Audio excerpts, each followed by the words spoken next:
Hello viewers, আসসালামু আলাইকুম। আশা করি সবাই ভালো আছেন।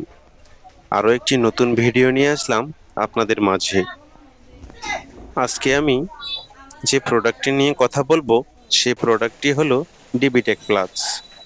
এই ডিবিটেক প্লাস হলো গবাদি পশুর মোটা তাজাকরণের জন্য একটি ভিটামিন প্রোডাক্ট, যা আপনারা আপনাদের গবাদি প্রাণীতে ব্যবহার করতে পারেন। এটি ব্যবহার করলে গবাদি প্রাণী মোটা তাজা হবে, খুব দ্রুত শরীরে মাংস বৃদ্ধি হবে। যারা এখনো গবাদি প্রাণী মোটা তাজা করতে পারছেন না, তারা অবশ্যই এই ডিবিটেক প্লাস ব্যবহার করবেন। এই ডিবিটেক প্লাস ব্যবহার করলে আশা করি ভালো ফলাফল পাবেন। এখন বলবো ডিবিটেক প্লাস কিভাবে ব্যবহার করবেন।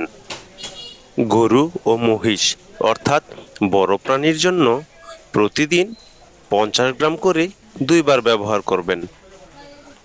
বাছুর, ছাগল, ভেড়া অর্থাৎ ছোট প্রাণীর জন্য প্রতিদিন 20 থেকে 30 গ্রাম করে 2 বার ব্যবহার করতে হবে। এই ডিবিটেক প্লাস পরীক্ষিত একটি প্রোডাক্ট, যা ব্যবহার করে আপনারা ভালো ফলাফল পেতে পারেন। এই ভিডিওটি ভালো লেগে থাকলে লাইক, কমেন্টস, সাবস্ক্রাইব এবং শেয়ার করবেন। ধন্যবাদ সকলকে।